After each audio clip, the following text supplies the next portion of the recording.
नमस्कार दर्शक बंधु आलोक ज्योति आलिन यूट्यूब चैनल को स्वागत। आज लेटेस्ट खबर सहित मु खुशीराम। दर्शक बंधु चैनल नुआ थिले सब्सक्राइब करी गोटे गोटे लाइक निश्चय करंतु। आरंभ करबा आज खबर। दर्शक बंधु प्रथम नंबर खबर है ओडिया पुओं को सेना मेडाल, आतंकवादी को निपात करी हेले सम्मानित। मात्र 30 वर्ष बयस ओडिया पुओ को मिली सेना मेडाल। लश्कर एतएवा परी आतंकवादी संगठनर आतंकवादी को निपात करी साधारण लोकंकु सुरक्षित उद्धार करी पारिथिबारु मिली यार मेडाल। पारादीप पीपीएल रो बंत पाड़ी पुओ मेजर प्रवजन पाड़ी को मिली सेना मेडाल। दर्शक बंधु 2 नंबर खबर है बिहार में जेडीयू बीजेपी पुनमेंट केवल घोषणा को अपेक्षा। सेपटे केंद्र गृहमंत्री अमित शाह राजस्थान पत्रिका को साक्षात्कार करी एथिरे एक प्रश्नर उत्तर दे से कहते जे जदि एनडीए रो अधिक सहयोगी को जोड़िबा को प्रस्ताव आसे तेबे ताहा उपरे विचार करा जिवो। नीतीश असंतोष खबर आसिबा परे बिहार रे तांको साक्षात्कार एही धाड़ी प्रतिफलित होइतिला। यार प्रतिवाद सुनिबा को मिली कारण किछि मास तले अमित शाह झंझरपुर एक रैली रे स्पष्ट भावे कहिथिले नीतीश एनडीए को फेरिबा को चाहुथिले मध्य एहा संभव हेबो नाही। से जातिवादर विषाक्त मंजी बुणिचंती। तांको सरकार हेउछि दुर्नीतिग्रस्त विशृंखलित अत्याचारीकारी। जदि कहार संदेह अछि जे निर्वाचन पर बीजेपी तांको एनडीए नेबो तेबे मु स्पष्ट भावे कहिबाकू चाहूँगी जे आपण नीतीशଙ୍କ ପାଇଁ बीजेपी द्वार सबुदिन ପାଇଁ बंद हो जाइछि। लोकमाने मध्य चाहुचंती सेमानंकु एनडीए रे निया न जाऊ। बंधु परवर्ती खबर देखिबा। पाकिस्तान रु रामनगरी रे प्राण प्रतिष्ठा ପାଇଁ आसी पहुँची एही विशेष जिनिस जानंतु कोन। हाँ आज्ञा, पाकिस्तान रु आसी सैंधव लुण जहाँकि दुनिया रे गोटे देश रे मिली थाए से हेउची पाकिस्तान। मान्यता अनुसार हिंदू समुदाय लोके पूजा पर्व रे सैंधव लुणर व्यवहार करी थांती। याकू रॉक सल्ट बा हिमालयन पिंक सल्ट मध्य कहा जाई थाए। यह छड़ा प्राण प्रतिष्ठा पाई पंजाब रु शुद्ध देसी घी, बनारस रु पान और नेपाल जनकपुर रु माटी आसी पहुंची। दर्शक बंधु परवर्ती खबर देखिबा जहा करिवार अछि कर। मु राम मंदिर अवश्य जीवी। हरभजन सिंह को बड़ घोषणा। यह एक बड़ कथा। मु निश्चित भावे अयोध्या को जीवी। मु जने अति धार्मिक व्यक्ति। मु प्रत्येक मंदिर मस्जिद एवं गुरुद्वार प्रार्थना करे। एथिसह आमंत्रण पाइबा परे मध्य राम मंदिर उद्घाटनी समारोह रे जोग देबे नाही बोली पचरा जाइथिबा बेले से कहिथिले आमर सौभाग्य जे आम समय एही मंदिर निर्माण होईछि। तेणु आमे समस्ते जाई आशीर्वाद नेबा उचित। कौनसी पार्टी जाऊ कि न जाऊ मु निश्चित जीवी। तेबे ठीक अछि दर्शक बंधु 5 नंबर खबर को जीवा। नेतांको बैठक बसिथिबा बेले हेला मिसाइल माडो, 5 मृत। बसिथिला टॉप नेतांको बैठक, चलतिला गुरुत्वर आलोचना। एतिकी बेले हठात हेला मिसाइल माडो। एथिरे घटनास्थल रे ही 5 जनक मृत्यु होइथिबा बेले पूरा बिल्डिंग टी नष्ट होई जाइछि। शनिवार इस्राएल पक्षरु सीरिया उपरे मिसाइल माडो करा जाइछि। इस्राएल रो एही आक्रमण रे दमेशकर थिबा एक कोठा नष्ट होई जाइछि। एतिसह 5 जनक मृत्यु होइछि। एही कोठारे ईरान सहित जड़ित नेता मानक बैठक चलतिला। यह आक्रमण इस्राएल रो एवं हामास मध्य रे चलिथिबा युद्ध उत्तेजना को आहुरी बढ़ाई दियाई जाइछि। दर्शक बंधु देखिबा परवर्ती खबर। नवीन निवास रे मुख्यमंत्री को भेटिले पुरी गजपति महाराजा। परिक्रमा प्रकल्प पाई जणाइले धन्यवाद।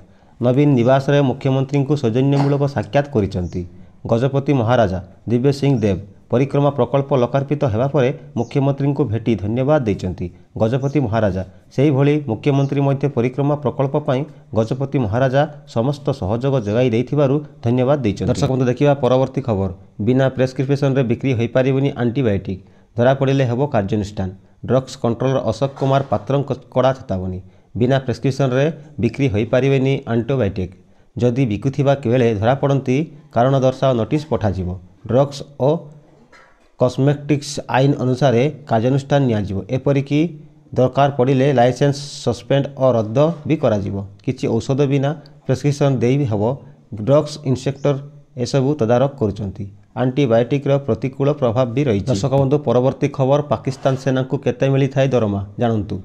रिपोर्ट अनुसार पाकिस्तान सेना रे प्रायतः 22 बीपीएस कटागारी रही। आउ बीपीएस हिसाब रे ही सैनिक मानक दरमा हिसाब करा जाए। रिपोर्ट अनुसार बीपीएस 1 बा सबुठारु जूनियर कैटेगरी सेमानंकु अति कम रे 11,720 पाकिस्तानी टंका मिली थाए। सेहीपरि एमानक सर्वाधिक दरमा 23,120 टंका होई थाए।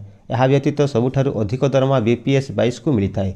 एही सैन्यमानकर सर्वनिम्न दरमा 82,380 होइथिबा बेले एमानकर सर्वाधिक वेतन 1,64,560 पाकिस्तानी टंका रही थाए। ठीक अछि देखिबा 9 नंबर खबर। मुख्यमंत्री नवीन पट्टनायक देले चाषी बड़ उपहार। मुख्यमंत्री नवीन पट्टनायक आज राज्यर 13टी जिले में 19टी अंतनदी जलाशय प्रकल्प ପାଇଁ ଭିତ୍ତି ସ୍ଥାପନ କରିଛନ୍ତି। ଏଥିପାଇଁ 4,600 କୋଟି ଟଙ୍କା ଖର୍ଚ୍ଚ ହେବ।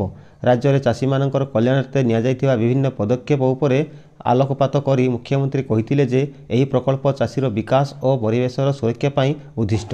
ଆମର କାଳିଆ ଯୋଜନା କୃଷକମାନଙ୍କ ପାଇଁ ବିନା ସୁଧରେ ଋଣ ସୁବିଧା, ଶସ୍ୟ ବୀମା ପ୍ରିମିୟମ ପ୍ରଦାନ ଇତ୍ୟାଦି କାର୍ଯ୍ୟକ୍ରମ ରାଜ୍ୟରେ ଚାଷୀମାନଙ୍କର ଆତ୍ମବିଶ୍ୱାସକୁ ବୃଦ୍ଧି କରିଛି। ଦେଖିବା ପରବର୍ତ୍ତୀ ଖବର। ଫେବୃଆରୀ 1ରୁ କଂଗ୍ରେସର ବସ୍ ଯାତ୍ରା। ସମସ୍ତ ବରିଷ୍ଠ ନେତାଙ୍କୁ ବସ୍ରେ ନେଇ ସାରା ଓଡ଼ିଶା ବୁଲିବାର ରହିଛି କାର୍ଯ୍ୟକ୍ରମ। ଫେବୃଆରୀ 1ରୁ କଂଗ୍ରେସ ଆରମ୍ଭ କରିବ ବସ୍ ଯାତ୍ରା। ଆସନ୍ତାକାଲି ପରିବର୍ତ୍ତେ ଫେବୃଆରୀ 1 ତାରିଖରୁ ବସ୍ ଯାତ୍ରା ଆରମ୍ଭ କରିବାକୁ ଦଳ ପକ୍ଷରୁ ନିଷ୍ପତ୍ତି ହୋଇଛି। ଫେବୃଆରୀ 1 ତାରିଖ ଲିଙ୍ଗରାଜ ମନ୍ଦିରଠାରୁ ଆରମ୍ଭ ହେବ ଏବଂ ଏହି ବସ୍ ଯାତ୍ରା ଏଥିରେ ରାଜ୍ୟ ଓ କଂଗ୍ରେସ ସରକାର ସମସ୍ତ ବରିଷ୍ଠ ନେତାଙ୍କୁ ବସ୍ରେ ନେଇ ସାରା ଓଡ଼ିଶା ବୁଲିବାର କାର୍ଯ୍ୟକ୍ରମ ରହିଛି। ଏଥିରେ ନେତାମାନେ କଂଗ୍ରେସ ଦଳର ମହାନତା କଥା ଲୋକଙ୍କ ପାଖରେ ପହଞ୍ଚାଇବେ। ଦେଶ ସ୍ୱାଧୀନ ହେବା ପଛରେ ପ୍ରମୁଖ ଭୂମିକା ତୁଲାଇଥିଲା କଂଗ୍ରେସ। ରାଜ୍ୟର ଉନ୍ନତି ପାଇଁ ଦଳ ଅନେକ କାମ କରିଛି। ଏବେ ପୁଣି ଥରେ ଓଡ଼ିଶାର ଦଳ କ୍ଷମତାକୁ ଫେରିବ ବୋଲି ଆଶାବାଦୀ ଅଛନ୍ତି କଂଗ୍ରେସ ନେତା। ଦର୍ଶକ ବନ୍ଧୁ 11 ନମ୍ବର ଖବର। ପରିବହନ ବିଭାଗରୁ ହାଇକୋର୍ଟଙ୍କ ନିର୍ଦ୍ଦେଶ। ପୁଲିସ ଥାନା ଅଫିସରେ ପଡ଼ିଥିବା ଗାଡ଼ି ନଷ୍ଟ ହେବା ପୂର୍ବରୁ ଫେରାଇବାକୁ ନିଆଯାଉ ପଦକ୍ଷେପ। ପୁଲିସ ଥାନା, ବନ କାର୍ଯ୍ୟାଳୟ ଏବଂ ଅବକାରୀ କାର୍ଯ୍ୟାଳୟ ଆଦି ସ୍ଥାନରେ ପଡ଼ି ରହିଥିବା ଜବତ ଗାଡ଼ିକୁ ଉଠାଇବା ପାଇଁ ପରିବହନ କମିଶନରଙ୍କୁ ନିର୍ଦ୍ଦେଶ ଦେଇଛନ୍ତି ହାଇକୋର୍ଟ। ଗାଡ଼ିଗୁଡ଼ିକ ନଷ୍ଟ ହେବା ପୂର୍ବରୁ ଫେରାଇବା ପାଇଁ ନିଷ୍ପତ୍ତି ନିଆଯାଉ ବୋଲି ହାଇକୋର୍ଟ ନିର୍ଦ୍ଦେଶ ଦେଇଛନ୍ତି। ଏଥିପାଇଁ ଏକ ନିୟମ ଆଣନ୍ତୁ ବୋଲି ପରିବହନ କମିଶନରଙ୍କୁ କହିଛନ୍ତି ଉଚ୍ଚତମ ନ୍ୟାୟାଳୟ। ଦର୍ଶକ ବନ୍ଧୁ ଆମ ଚ୍ୟାନେଲରେ ନୂଆ ଥିଲେ ଏହି ସବସ୍କ୍ରାଇବ୍ କରି ନୋଟିଫିକେସନକୁ ଅନ୍ କରି ଅଲ୍ରେ ଦବାନ୍ତୁ ଆଉ ଭଲ ପାଇବା ସ୍ୱରୂପ ଗୋଟିଏ ଲାଇକ୍ କରିବାକୁ ଭୁଲନ୍ତୁ ନାହିଁ। ଦେଖିବା 12 ନମ୍ବର ଖବର। ଏବେ ସାରା ଦେଶରେ ଛାତ୍ରୀମାନଙ୍କୁ ମାଗଣା ସ୍ମାର୍ଟଫୋନ୍ ଦେବେ ମୋଦି ସରକାର। ସାମାଜିକ ଅର୍ଥନୈତିକ ଦୃଷ୍ଟିରୁ ବଞ୍ଚିତ ସ୍କୁଲ ଝିଅମାନଙ୍କ ଡିଜିଟାଲ ସଶକ୍ତିକରଣ ପାଇଁ କେନ୍ଦ୍ର ସରକାର ଏକ ସ୍ୱତନ୍ତ୍ର ଯୋଜନା ଆଣିପାରନ୍ତି। ଅନେକ ରାଜ୍ୟ ଛାତ୍ରଛାତ୍ରୀଙ୍କୁ ମାଗଣା ସ୍ମାର୍ଟଫୋନ୍ ଦେବାକୁ ଯୋଜନା କରୁଛନ୍ତି। ଏଭଳି ଯୋଜନାକୁ ପ୍ରୋତ୍ସାହିତ କରିବା କିମ୍ବା ଅବାଧୀ ସ୍କୁଲ ଛାତ୍ରଛାତ୍ରୀମାନଙ୍କୁ ସ୍ମାର୍ଟଫୋନ୍ ଦେବା ପାଇଁ ଆଉ ଏକ ଯୋଜନା ଆଣିବାକୁ ମଧ୍ୟ କେନ୍ଦ୍ର ବିଚାର କରୁଛନ୍ତି। ପରବର୍ତ୍ତୀ ଖବରକୁ ଯିବା। ନାସାକୁ ମିଳିଲା ବଡ଼ ସଫଳତା। ପୁଣି କାର୍ଯ୍ୟକ୍ଷମ ହେଲା ଚନ୍ଦ୍ରରେ ଥିବା ଭାରତର ଚନ୍ଦ୍ରଯାନ 3ର ଲ୍ୟାଣ୍ଡର। ପୁଣି ନୂଆ ଆଶା ସଞ୍ଚାର ହୋଇଛି। ଚନ୍ଦ୍ରରେ ଥିବା ଭାରତର ଚନ୍ଦ୍ରଯାନ 3ର ଲ୍ୟାଣ୍ଡର ବିକ୍ରମ ପୁଣି କାର୍ଯ୍ୟକ୍ଷମ ହୋଇଛି। ଆମେରିକା ମହାକାଶ ଗବେଷଣା ସଂସ୍ଥା ନାସାକୁ ଏହି ବଡ଼ ସଫଳତା ମିଳିଛି। ଏଜେନ୍ସି ବିକ୍ରମ ସହ ଯୋଗାଯୋଗ ସ୍ଥାପନ କରିବାରେ ସଫଳ ହୋଇଛି। ଏବେ ବିକ୍ରମରେ ଲାଗିଥିବା ଲେଜର ରିଫ୍ଲେକ୍ଟର LRA ବିଶ୍ୱର ଅନ୍ୟ ଚନ୍ଦ୍ର ଅଭିଯାନ ପାଇଁ ମାର୍ଗଦର୍ଶକ ପାଲଟି ଯାଇଛି। ଦେଖିବା ପରବର୍ତ୍ତୀ ଖବର। ଆକାଉଣ୍ଟରେ ଟଙ୍କାଟିଏ ବି ନଥିଲେ ଆବଶ୍ୟକ ସମୟରେ ମିଳିବ 10,000 ଟଙ୍କା। ଜାଣନ୍ତୁ ଜନଧନ ଆକାଉଣ୍ଟ କାହିଁକି ଖାସ୍। ଦେଶର ଲୋକଙ୍କୁ ଆର୍ଥିକ କ୍ଷେତ୍ରରେ ମଜବୁତ କରିବା ଏବଂ ଲୋକମାନଙ୍କର ପ୍ରତ୍ୟେକ ବିଭାଗକୁ ବ୍ୟାଙ୍କିଂ ସହିତ ଯୋଡ଼ିବା ପାଇଁ ପ୍ରଧାନମନ୍ତ୍ରୀ ନରେନ୍ଦ୍ର ମୋଦିଙ୍କ ଦ୍ୱାରା ଉଚ୍ଚବିଳାସୀ ଯୋଜନା ପ୍ରଧାନମନ୍ତ୍ରୀ ଜନଧନ ଯୋଜନା PMJD ଆରମ୍ଭ କରାଯାଇଥିଲା। ଆକାଉଣ୍ଟଧାରୀଙ୍କୁ ଏହି ଆକାଉଣ୍ଟରେ ସର୍ବନିମ୍ନ ବାଲାନ୍ସ ବଜାୟ ରଖିବା ପାଇଁ ଚିନ୍ତା କରିବାକୁ ପଡ଼ିବ ନାହିଁ। ଏହା ବ୍ୟତୀତ ରୂପେ ଡେବିଟ୍ କାର୍ଡ଼ ଦିଆଯାଏ। ଯଦି ଆପଣ ଚାହାନ୍ତି ତେବେ ଆପଣ ବ୍ୟାଙ୍କରେ ଆବେଦନ କରି ଏହି ଆକାଉଣ୍ଟରେ 10,000 ଟଙ୍କା ଓଭରଡ୍ରାଫ୍ଟ ନେଇପାରିବେ। ଏଥିପାଇଁ ଆପଣଙ୍କୁ ଆପଣଙ୍କର ବ୍ୟାଙ୍କର ବ୍ରାଞ୍ଚ ସହ ସମ୍ପର୍କ କରିବାକୁ ପଡ଼ିବ। ଦର୍ଶକ ବନ୍ଧୁ ଦେଖିବା ଶେଷ ଖବର ଅର୍ଥାତ୍ ପୁଣି 15 ନମ୍ବର ଖବର। ପୁଣି ଭାରତ ପାକିସ୍ତାନ ମୁହାଁମୁହିଁ। ବିଶ୍ୱକପ୍ରେ ହାଇଭୋଲ୍ଟେଜ୍ ମୁକାବିଲା। ଆରମ୍ଭ ହୋଇଗଲା କାଉଣ୍ଟଡାଉନ୍। ଦିନିକିଆ ବିଶ୍ୱକପ୍ ପରେ T20 ବିଶ୍ୱକପ୍ ପାଇଁ ବାଜିଗଲାଣି ବିଗୁଲ। କ୍ରିକେଟର ସବୁଠାରୁ ଛୋଟ ଫର୍ମାଟରେ ହେବ ଘମଘାଟ ଲଢ଼େଇ। ଏଥିପାଇଁ ଭେନ୍ୟୁ ପ୍ରସ୍ତୁତ ହୋଇସାରିଥିବା ବେଳେ କେଉଁ ଦଳ କେବେ କାହା ସହ ଖେଳିବ ସେ ନେଇ ତାରିଖ ବି ଘୋଷଣା ହୋଇଛି। ସବୁଠାରୁ ବଡ଼ କଥା ହେଉଛି ପୁଣି ଭାରତ ଏବଂ ପାକିସ୍ତାନ ଗୋଟିଏ ଗ୍ରୁପରେ ହିଁ ରହିଛନ୍ତି। ଏଥର ଭାରତ ଏବଂ ପାକିସ୍ତାନ ଗ୍ରୁପ Aରେ ଅଛନ୍ତି। ଭାରତ ଏବଂ ପାକିସ୍ତାନ ସମେତ ଗ୍ରୁପ Aରେ ଆମେରିକା, କାନାଡ଼ା ଏବଂ ଆୟାରଲ୍ୟାଣ୍ଡ ରହିଛନ୍ତି। ଏଥର T20 ବିଶ୍ୱକପ୍ ୱେଷ୍ଟଇଣ୍ଡିଜ ଏବଂ ଆମେରିକାରେ ହେବାକୁ ଥିବା ବେଳେ ଭାରତ ଏବଂ ପାକିସ୍ତାନ ଉଭୟ ଆସନ୍ତା ଜୁନ୍ 9 ତାରିଖରେ ମୁହାଁମୁହିଁ ହେବାକୁ ଯାଉଛନ୍ତି।